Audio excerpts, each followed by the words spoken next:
Olympic break is we have to be relentless, was better. And we willed ourselves to a win when we still didn't execute both sides of the ball quite the way we're capable of. So I just loved Alyssa Thomas led that, challenged our group at the start of the fourth quarter. And while we weren't perfect basketball wise, we played with a competitive spirit that gives you a chance to win.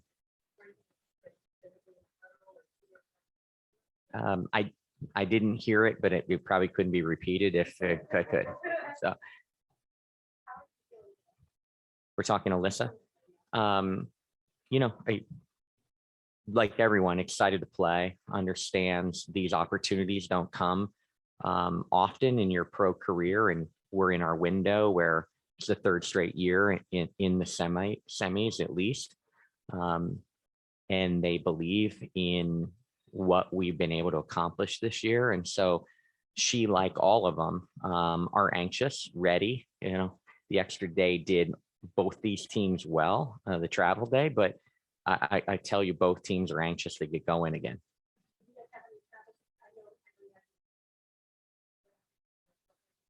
Yes.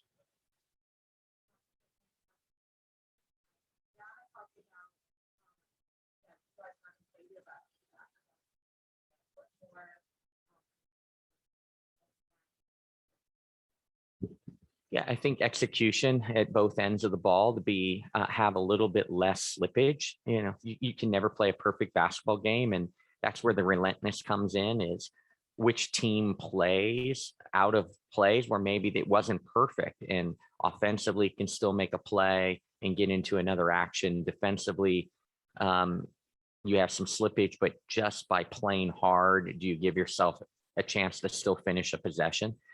And I think that's where, Bree is, speaking to of our whole team is that you haven't seen our best defensive game yet. This is an offensive juggernaut. We knew when they advanced that it was going to challenge our defense as well as any offensive team can in this league. We got the shooting percentage down eventually. We got the game under 80, which we desperately want. They've won one game out of their 19 wins this year. When they've scored under 80. So, but we think we have better basketball still in us. They don't make it easy.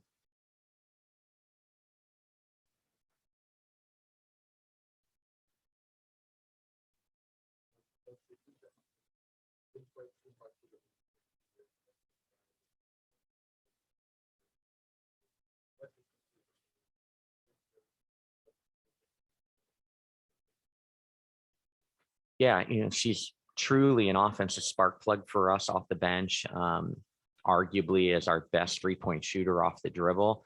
A really talented pick and roll point guard, and this region of the country knows that from her Marquette days. She, if there wasn't some special circumstances when you're talking Plum and you're talking some of these six mans out there, she's certainly in discussion as someone that impacts off the bench as well as anyone. So taking her step, you see that with rookies and their progression on their rookie contract, their first 4 years. And this is her third year. She's so much more comfortable running the team. She's really, really had an opportunity in our training camp. Jasmine Thomas missed our entire training camp. Bree January missed nearly, I think she was there one day. So our two veteran little guards barely were in training camp. So Natisha from day one this year was our leader. Got the ball and the keys handed to her in training camp and had to lead us until we could get our veterans there. So it just really jump-started her season where, she really shows that she is a fantastic backup point guard in this league. Yeah.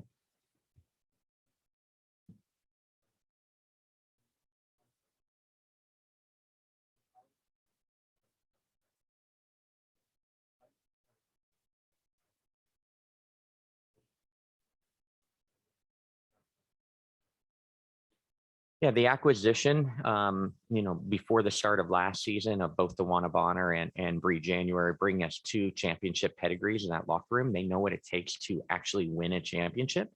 And then you have the experience of our veteran players that have been in a lot of playoff games. They've won 10 playoff games in the last 3 years. So they know how hard it is at this time of the year. The veterans are able to remind each other how hard it is and how much effort it takes, but they're able to talk to our young pros on this is a different time. This is a different level. Please never talk about Chicago being 16-16. They're not that team. They shouldn't have been that team. They're elite. When you couldn't pick your own team, I had them picked to be in the finals at the beginning of the season. They're an elite team. And it's going to take a great effort and great basketball for us to, come out with another win.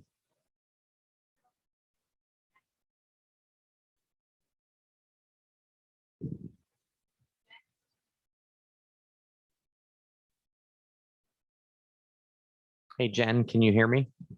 I can hear you. I'm sorry, I couldn't hear whoever was in the room. Thank you.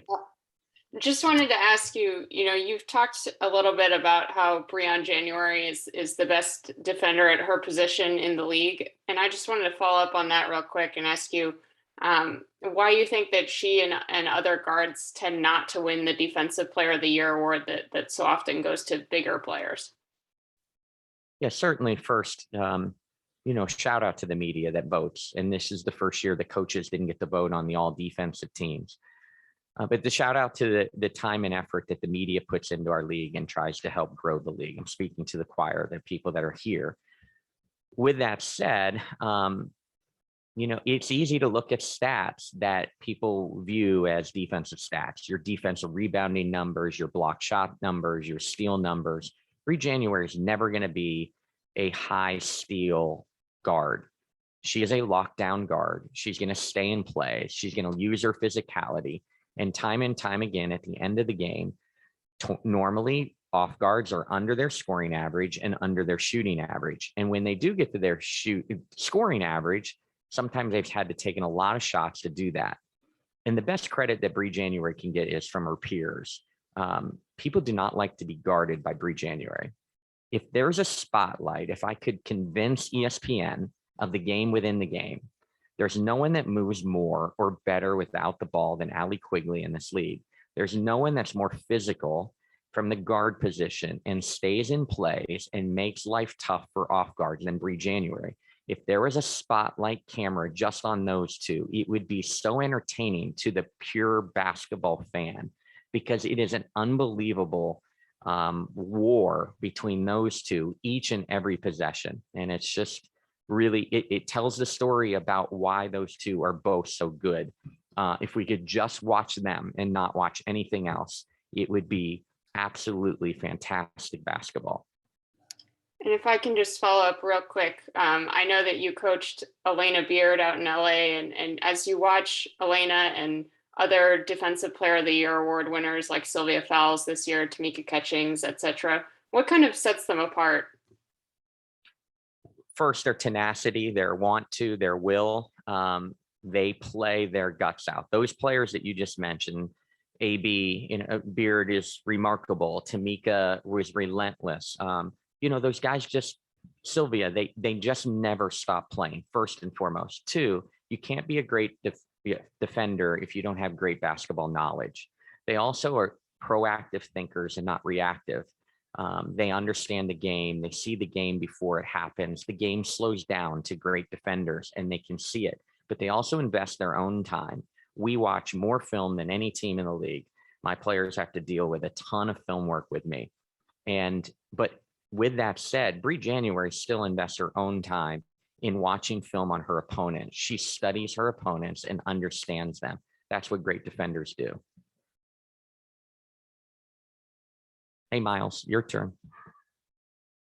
Thanks so much. Sorry, we can't hear much on that end. I've got two for you. First one, I wanted to ask about Alyssa also, like everyone else has been. But during the regular season, the starters averaged north of 30 minutes a night.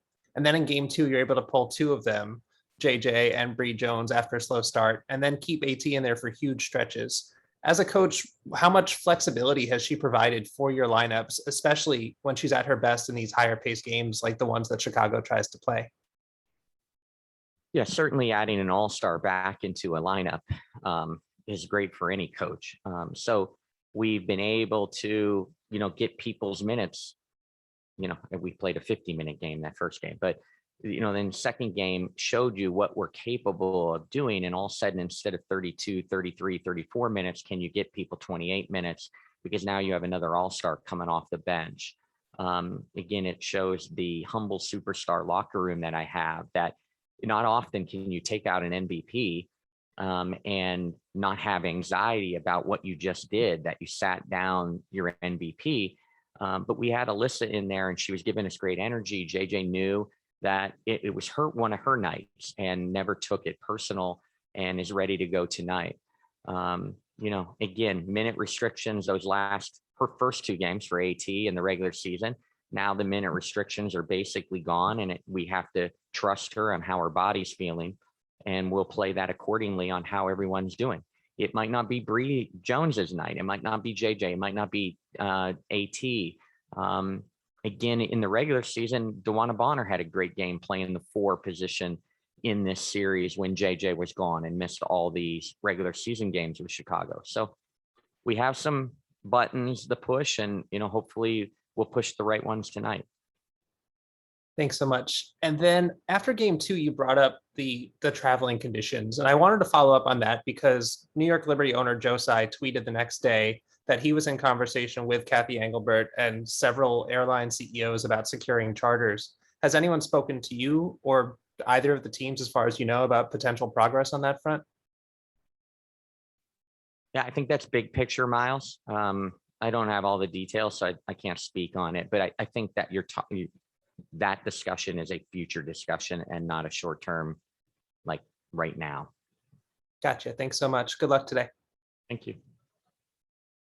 Alexa, can you hear me? Hi, Kurt. Just real quick, after the first 2 games having slower starts and being down by 11 early, how much was that a focus going into tonight's game, especially, knowing it is your first road game of this series, and so that's going to bring a different environment, and how much of that too is a mindset thing versus just coming out with energy, or what, how do you kind of get them to kind of start off in a better foot? Yeah, for a year at first, I haven't had to address it a ton. Obviously, this team is very veteran in that starting lineup. They get it. We didn't start either half the other night well, 20-2 between the 2 starts of both halves. So we can, on the road, dig ourselves an 18-point hole and think you can win. So I haven't had to address it first a lot. So Alexa, understand that. But 2, it goes along to what I've always said is there's always a cannon effect at the beginning of the games, and you have to match the cannon effect. And if one team is shot out of a cannon better than the others, you're on your heels from the beginning. And so I've always talked about this cannon effect, no matter what level I've coached at. We've got to match that. We've got to match the cannon effect with them being back at home and have their crowd behind them, because then games settle in and you eventually get your second breath and settle in. We didn't have a chance to settle in. We never got that second win the other day. And it was 11-0 in a hurry, and we needed to make some decisions to try to get us a spark because we didn't have time for the game to settle in. But that's usually the message. The game will settle in. It will get to a normal pace, but this pace is going to be frantic early with how fast and pace is important to Chicago. It is going to be flying up and down. So we better be ready to handle the cannon effect from them out of the gate tonight. Thank you. Thank you. Thank you.